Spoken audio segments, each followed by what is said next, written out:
Well, what's going on, guys? As much as I would love to talk about the ending of Arthur or Nikita Lyon's famous Nikita Lyon's famous photo on NXT 2.0, the topic of the video is Putin invades Russia. Russia, led by Vladimir Putin, invades Ukraine. Yeah, seems like war is looming. The war threat is looming. Uh, just this morning, it was announced by President Joe Biden that, at least what's going on, that it will be a retaliation against what Putin has done. He has stricken in three major cities in the Ukraine. One is Kiev. Now, Ukraine is a sovereign nation. It was once part of the Soviet Union, and then in 1991, it split off from the Soviet Union. Now, there are parts of the Ukraine that Russia has sovereignty over it because Russia, in older treaties going back to the 16th and 16 and 1700s and 1800s and 1900s, has sovereignty over certain parts of the Ukraine, particularly in the Crimea. So they believe, or they're under the impression, that they have the rights to the Ukraine, that they own those rights to that particular border territory in that particular part of the Ukraine. And they really don't really respect Ukraine's sovereignty. However, a lot of Americans are now, the new thing on social media is to post that they stand with the Ukraine. And while it is sad and unfortunate that Putin has crossed an international boundary line and he has invaded a sovereign nation, it is important to remember that the Ukraine and their political establishment, their regime, if as it were, was not always a good regime. Just because a nation is sovereign doesn't necessarily mean that who they elect to power is a good government. A sovereign government is not always a good government. And a lot of times, especially during World War II, and especially recently in 2014, when the Minsk Treaty was signed, the one that Vladimir violated, they aligned themselves with neo Nazis. And back in the 40s, they also aligned themselves with the OG Nazis. Of course, the people don't have to suffer for the things that their government has done. That's true. But a lot of Americans, without getting all the facts, are jumping on the bandwagon of I completely support the Ukraine. I completely support the sovereignty of the Ukraine. Not really realizing it's not really about the Ukrainian government or the Ukrainian territory. It is more of a battle between the Russian Federation and NATO. Ukraine is a NATO member, and NATO is going to back up any ally that they feel is necessary to back up to maintain their sovereignty and their territory within those bounds and their claim to those resources that the Ukraine has, especially natural gas. Russia is also going to do the same thing. I said in the 2010s review video that Putin was on a power trip when he first got in. He did the same thing to Russia in 2006. He did the same exact thing to the Ukraine before in 2014, before Zelensky was in there. So he's done this before. He's done this a lot. And I see, a lot of outlets demonizing him. And he should be demonized for this. What he's done is reprehensible. Nobody wants to be invaded by a neighbor, especially, when they have such a tumultuous history. Basically, To break it down in an analogy, what this kind of is like Ukraine basically is like an old ex girlfriend and or a boyfriend, and Russia just won't leave her alone. And she's already telling Russia that it's over, that she's moved on. She has somebody new in terms of NATO, right? But Russia just won't accept that it's over. Russia won't accept that it's no longer the 1970s, the 1980s, the 1960s, or the 1950s when Russia was at its apex during the times of the Soviet Union. But Ukraine has said we've already moved on. We've chosen our path. NATO now comes in, and NATO wants a piece of it also. And NATO is the North Atlantic Treaty Organization, the organization that was put together during the Cold War that represents the Allied forces. Our Allied forces, particularly France, Britain, um, us, and Western Germany. That was during the Soviet Union. During the Cold War when we were at war ideologically with the Soviet Union. Not and They also had the same thing with the communist countries. They had what was called the Warsaw Pact. They had the analogous thing. So we basically said, we'll defend the interests of any other NATO nation if they need us. We're there to back them up. But NATO also has to get something as well. Yeah, the letters stand for the North Atlantic Treaty Organization, so you already know who's in it. You know what I mean? Us, the British, and the French. Basically, every allied nation besides Russia that won in World War II. So we come in, we got to support our interests in that particular territory, not just the people, but the natural resources. So people are scapegoated. People are used as, political pawns, particularly the average everyday Ukrainian. They know that they tug at the heartstrings if they say, well, he invaded a foreign country. He is a despot. This is kind of like 1991, kind of like the Persian Gulf. And instead of Saddam Hussein, the boogeyman is now Vladimir Putin. But I question, should the United States get involved in this issue? And why is Biden trying to make a move now? You know what I mean? Don't forget that Biden himself has a personal beef with Ukraine because it was the Ukrainian government that was going to expose his son and the information on his son Hunter Biden's laptop. You know what I mean? So it could be something like that.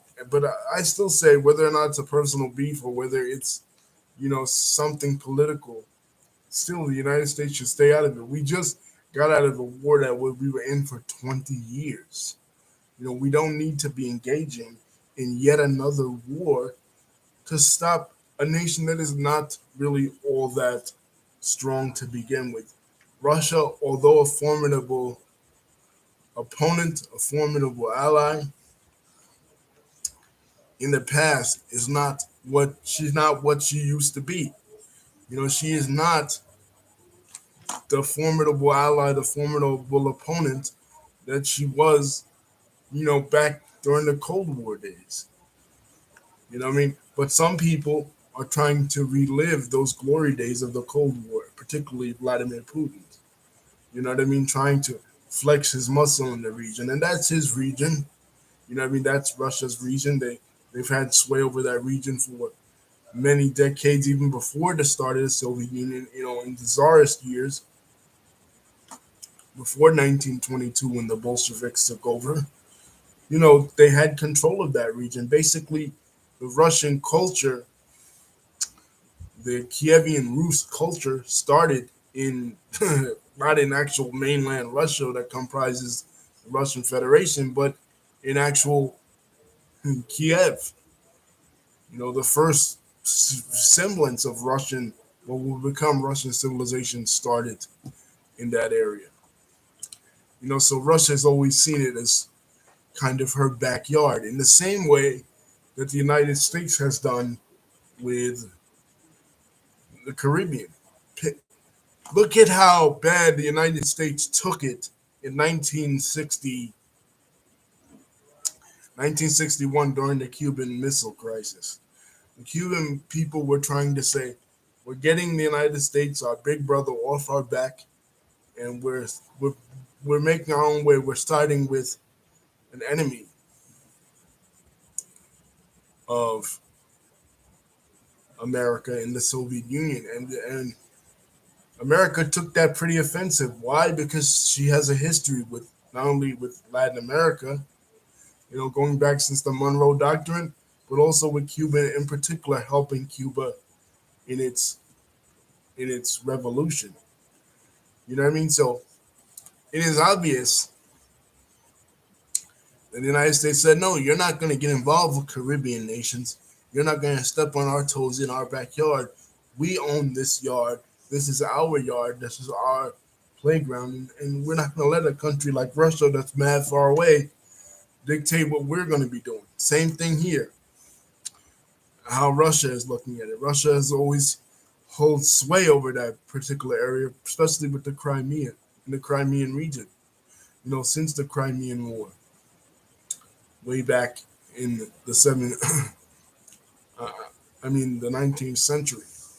Florence Nightingale days, right?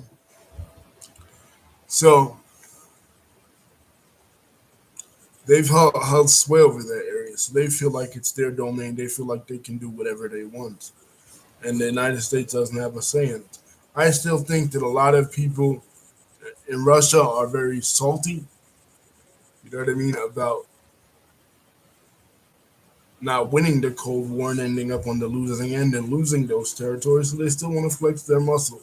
And the United States is saying, no, you can't do that. NATO is saying, no, you can't do that. And the United States is doing it on behalf of NATO. So neither party is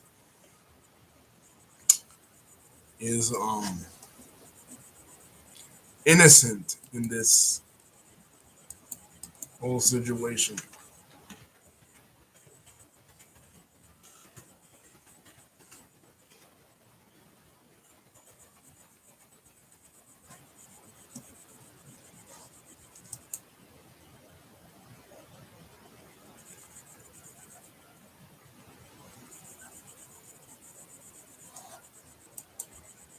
I feel like a lot of people are to blame in this. Man. Of course, Russia acted terribly, but starting a whole war with all of the whole Russian Federation. I mean, they did the exact same thing in Kazakhstan, another country in Central Asia that has been historically part of both the Russian Empire and the Soviet Union. So, and they've done it in Georgia in the past. They've done it in other places. And that's just, that's how Russia is. Russia is a very aggressive nation. And I'm not being apologist for Russia. I stand with the people of the Ukraine. I don't necessarily stand with their government because, again, I feel the government, um, you know, their government system has aligned with some pretty bad characters, let's just say. Some reprehensible political parties. They've done it in the past.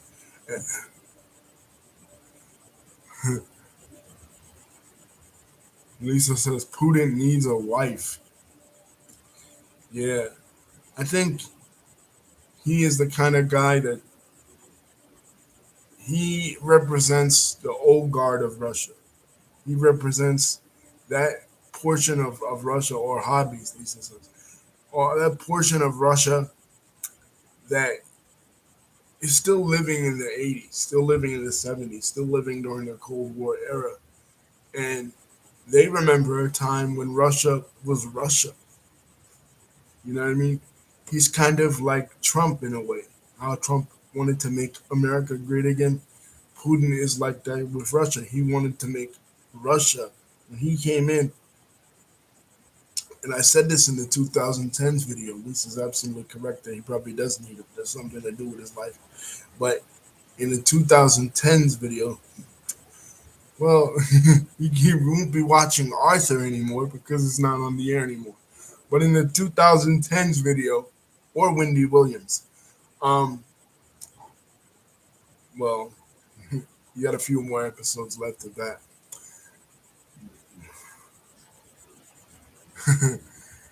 In the 2010 video, I said that um, during the 90s, after the collapse of the Soviet Union, Russia was controlled entirely by organization, organized crime, the organized crime syndicates that were bubbling over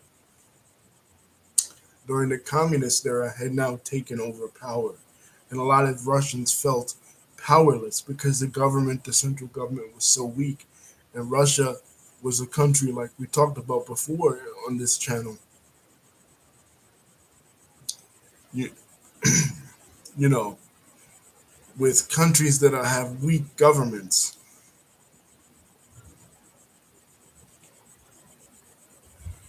They look to strong leadership. They look to the past. They look back and they look to the past when a time when their country and their civilization was strong, and they try to recapture that with strong leadership.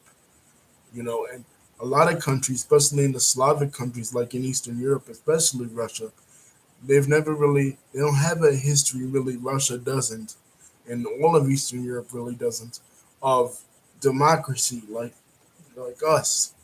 Us and the British, the Anglo history, Anglo American history, American and British history has a history of representative government going centuries back, going back to the 13th century. Russia really doesn't have that. They were under the Mongols until Ivan the Terrible in the 13th century. Then after that, they were under all the czars. Then after that, they were under the communists. Then after that, 1991, the Soviet Union collapses and all these organized crime syndicates take over. And then in 2006, Putin comes in. So in all these instances, you've had really strong leaders and really strong organizations that have taken root and taken power in Russia. The Mongols, the czars, the communists, organized crime, and now Putin.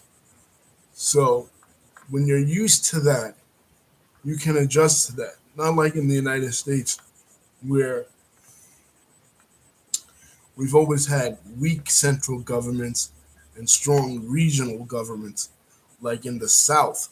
You know what I mean? Where regionalism is stronger than the central government, and they won't be told what to do by the central government, even if it's for their own good or for the good of their citizens. And old traditions in countries are hard to break. You know what I mean? So if a country, we talk, like I said, with China, we were talking about this with Big Dog, where I said that China really also doesn't have really a history of democracy or representative government necessarily.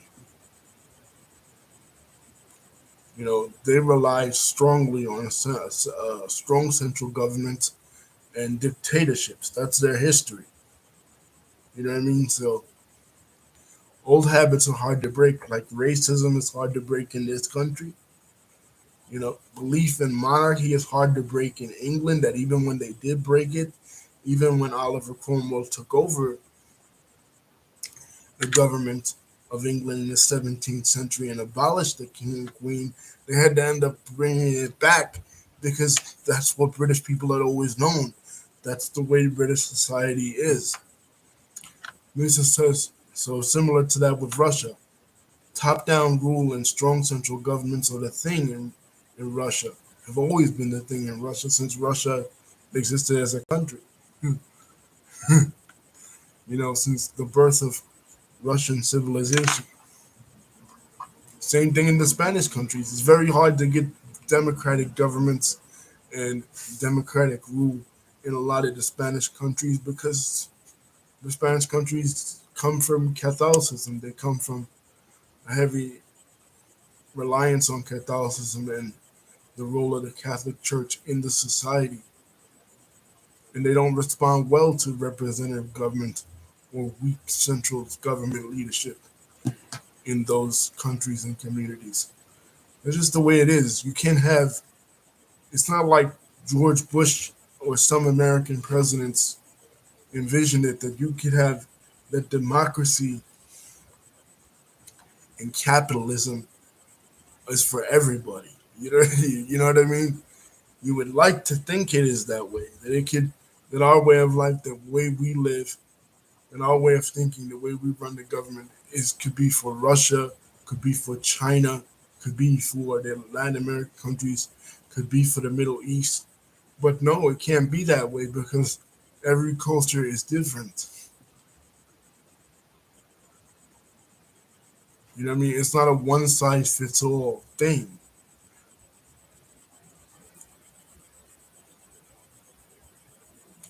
You know, and a lot of times America has tried to force other countries to do that.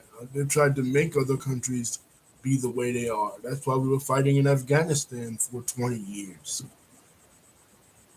We were fighting in Afghanistan for 20 years because America was trying to make Afghanistan and Iraq into little America. But Arab society, and especially Pashtun society, is completely different than American society. You know, there's a completely different history and a completely different culture. So trying to do that as a disaster, and it was like that with Russia in the 90s. You know, Russia tried to be like us in the 90s. We were best of friends. We acted like the Cold War didn't exist. I remember going to current events in the 90s, always seeing Boris Yeltsin with a lot of my Russian friends. I grew up in a adjacent community that's the largest Russian and Russian speaking adjacent community, community in the United States in Brighton Beach, adjacent from Brighton Beach, Brooklyn. Um, there was a lot of Russian people, and they would tell me that the times under Boris Yeltsin in the 90s that I was told as an American was great. You know what I mean? Oh, democracy and liberalism, economic liberalism are coming to Russia. It's all good, right? That's great for the Russian people. They told me those were the dark times. The 90s were the dark times in Russia. And they wished it would have went back to the old ways. So I think Putin kind of has that mindset. Not necessarily communism, not necessarily that really, but just that strong central government mindset, that the Soviet Union and even the czars had. I know he's tried to integrate a lot of religion, a lot of Russian Orthodox Christianity that is predominant in Russian culture, in the Russian culture, and the Russian traditions. You know what I mean? So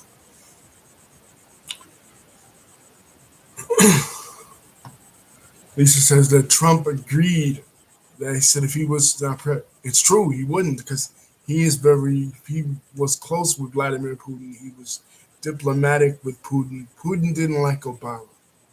You know what I mean? Because Obama supported the regime in Ukraine when he tried to do this before in 2015.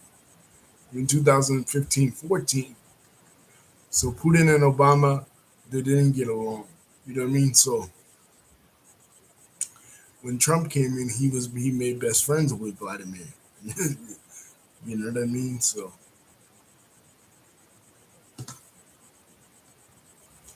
if he was in office, I doubt he would have done it.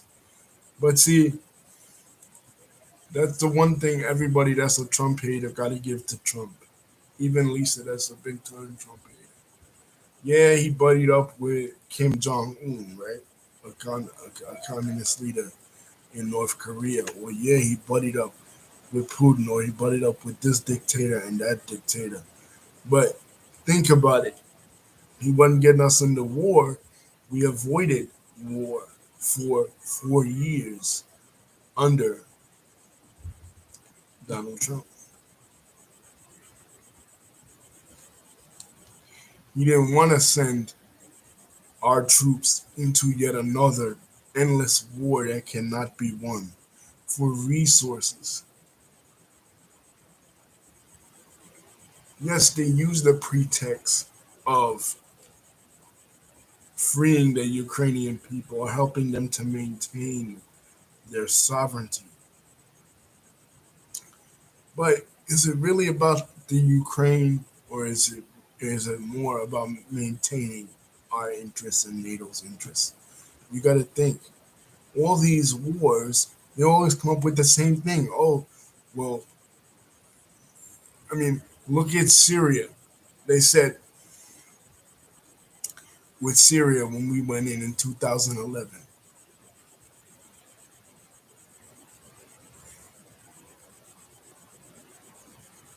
Yeah, they were pushing him to go to war in Iran, and he almost fell for it, Lisa. Yeah, I will say it.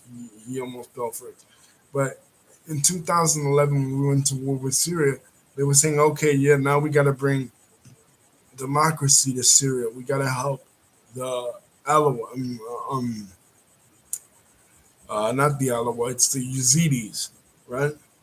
We got to help them. We got to help the other sects that are not the Alawites, the Sunnis or whatever, against Bashir al-Assad. And that was the pretext. Or women's rights was the pretext in Afghanistan. Or in 2004 when they were trying to champion war this against Sudan when Omar al-Bashir was there. Okay, the pretext was then we got to help the South be free from the North, or the people in Darfur be free from the northern government in Khartoum. It's always something, people are always used as a different group or a different marginalized group or a different minority group in a country is always used as a pretext to go to war. Freedom is always used as a pretext. Yes, Trump almost fell for it. I can't frontally say he did almost fall for that in 2019 because the Republicans, the Warhawk Republicans, the neocons, they were pushing for it. Remember, the neocons, they have an axe to grind against Russia. Most of them were Trotskyites. Most of them followed Leon Trotsky, the guy that was the rival to Joseph Stalin, who he killed in Mexico. They were former leftists. They converted to republicanism in the 80s, and they took that leftist mindset where we got to take we got to use war as a means to transform the world in our own image. They transposed that on an international stage, and neocons like John McCain or Lindsey Graham and others that were trying to pull Trump in that direction in 2019 slash the early part of 2020 before COVID, you know, felt like that. But you got to remember, Trump campaigned on as a peacekeeping president, and he was almost pulled into that, but he didn't do it. He didn't go for it. Maybe he would have, you know what I mean? Because he was easily influenced. Like I always say, he was a cup. He was an empty vessel, and they could pour all their thoughts into him and all their ideas. But thank God he didn't. And I hope that in Biden's resolve, Biden was the one always trying to push President Obama to get out of Afghanistan. And I hope he comes to his senses, and pulls us out of this particular conflict with Russia. You know what I mean? Because one thing, when in 1980, when President Reagan got in, the Soviet Union at that time was really scared. Oh, President Reagan, he's a cowboy. He's going to go to war. He's going to do, mutually assured destruction back then. But Mikhail Gorbachev, with the tattoo on his forehead, not the tattoo, but a birthmark on his forehead. Funny birthmark. He and Reagan became close as friends,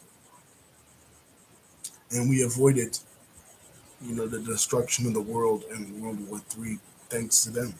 Same thing with Nikita Khrushchev and John Kennedy in the 60s during the Cuban Missile Crisis. You know what I mean? So hopefully Biden doesn't do anything too crazy. You know what I mean?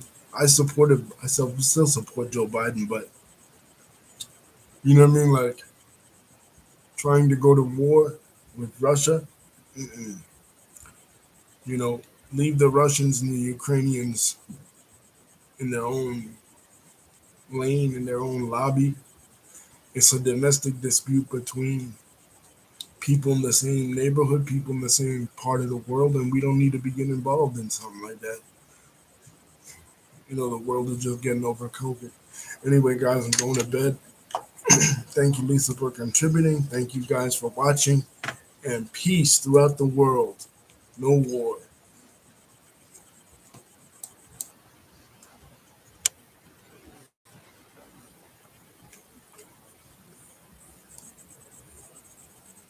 But I do hope, that Biden listens to reason. He listens to the people close to him and doesn't listen to the wrong people. Because it all depends on who you listen to. If he listens to some of the people that are trumpeting this war,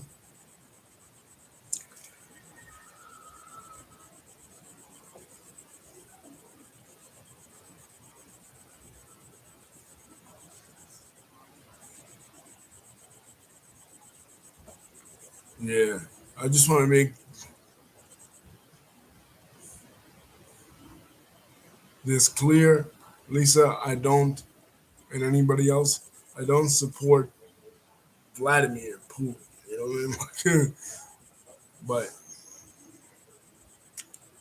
I do support peace in the world. And I believe peace can be achieved through strength, but we have to be smart and strategic about who we choose to invade and what. And if you're going to support a political side, get educated on the issues, get educated on the history, get educated on the suffering of the Ukrainian people, especially what they suffered, you know, during World War II, for example, the genocide. Okay, yeah, I will put that. Thank you, Lisa. Peace, guys.